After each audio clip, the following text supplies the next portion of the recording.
el ADA 2.1 nos piden, voy a empezar con la variable de edad. Nos piden en el primer inciso construir una tabla de frecuencias. Lo primero que yo voy a colocar la edad, la frecuencia absoluta, porque voy a contar pues cada vez que se repita. La frecuencia relativa, para encontrar la frecuencia relativa lo que hice fue dividir el 10 entre el total de datos multiplicado por 100. Para encontrar la frecuencia acumulada simplemente iba a sumar 25 a la siguiente relativa. Y así hasta que me dio por ciento. Finalmente pues ingresé pues las variables, digo las frecuencias. En el inciso C nos piden construir una distribución. Lo que yo hice fue poner aquí abajo la edad, a un lado el total de los alumnos, y así fui poniendo los porcentajes, o más bien pues la frecuencia que acumularon. Para las medidas de tendencia central, dice, para la media aritmética, la fórmula decía que la suma de la frecuencia por la... por el dato. Sí, la frecuencia por cada dato. Y la suma de la suma de la frecuencia por cada dato dividido entre el total de los datos, que es 40. Para la mediana, n más 1, el total de datos más 1 entre 2. Y pues teníamos que buscar en la tabla de frecuencias en donde quedaba el 20, la frecuencia acumulada, y me quedó aquí. Por eso la mediana es de 21 años. La moda, pues el dato que más se repite, que fueron 2, 18 y 23. Interpreté para el inciso F. Allá las medidas de dispersión, interpretar. Pues lo que hice para buscar el rango fue buscar el máximo y el mínimo, se restaban. Para la varianza lo que hice fue la suma de la frecuencia absoluta multiplicada por la marca menos la media elevado al cuadrado. Pues hice lo hice en forma de tabla para que se me haga más fácil, y al final sumé, nos dio el numerador, y el n significa total de alumnos o números, lo que sea, 40. Entonces dividí y ya me dio la varianza. Para la desviación, pues le saqué raíz cuadrada a la varianza.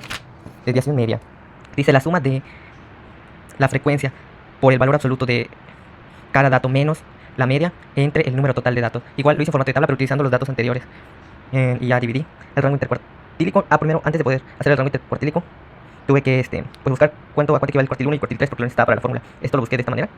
Y el coeficiente de variación, que fue la varianza entre la media por 100. Finalmente interpreté las medidas de forma. Para el coeficiente de asimetría, lo que hice fue multiplicar 3 por 20.7, que se equivale a la media, menos la mediana, entre 2.08, que es el valor de la desviación estándar. Para la curtosis, lo que hice fue dividir 211.25, que es el resultado de la suma de cada dato menos la media elevado a la cuarta, entre 40 por la desviación estándar elevada a la cuarta, ¿está bien? Entre 807, nos da 807.6 menos... y se le resta 3 al final. Y para las medidas de posición, pues simplemente fue hacer la fórmula de los cuartiles, y ya. Eso sería todo para esta primera parte.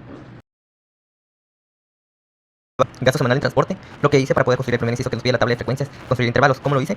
Con el rango, primero regulé el rango, luego el número integral, que es la raíz cuadrada del número total, y con la amplitud que iban a tener, pues, el rango era el número de intervalos. Finalmente hice la tabla de frecuencias, como expliqué antes, la distribución de frecuencias. Las medidas de tendencia central dicen que era igual a la suma de la marca de porque aquí como son datos agrupados, es la marca, no sé cómo se me olvida la marca, pero es esa por la frecuencia por la marca. Y bueno, lo que nos da se divide entre el total. Yana nos decía que el límite inferior más la división de los datos, que son 40 entre 2, menos la frecuencia acumulada anterior, dividido entre la frecuencia del intervalo en medio, que pues es el que estamos trabajando, multiplicado por la amplitud que tiene cada intervalo. Y así pues finalmente lo hice. Para la moda lo que hice pues entonces sumar ya 110 más 10 menos 7 entre 10 menos 7 más. Bueno, la fórmula es límite inferior más FM, que es la frecuencia del intervalo mediano, menos la frecuencia absoluta acumulada anterior, entre pues el mismo coso, más FM, frecuencia del intervalo mediano, menos la frecuencia anterior. Para las medidas de dispersión, lo que hice fue el límite mayor menos el límite menor para buscar el rango. Para la varianza es la suma de cada dato por la marca elevado al cuadrado, la frecuencia por la marca elevada al cuadrado, entre el número total de datos menos la media elevada al cuadrado. Eso me dio la varianza. La desviación estándar pues es la raíz cuadrada. La desviación media, la suma de la frecuencia por la marca menos la media, el valor absoluto de eso, entre el número total de datos. El rango intercuartílico lo busqué como aquí, pero lo busqué en el paso posterior donde me pide las medidas de posición. Por medida de forma, fue la suma de la frecuencia por la marca menos la media elevado al cubo, entre 40 por la desviación estándar. Y para los dos es que es el ambos como el denominador, y Z3. Y eso fue de otras cosas. La medida de posición aquí, ya busqué la fórmula de los cuartiles, que era el límite inferior más pues el cuartil que querías buscar por el número total de alumnos entre 4 menos la frecuencia acumulada anterior, entre la frecuencia del intervalo que estás trabajando, la amplitud. Y así, enteros.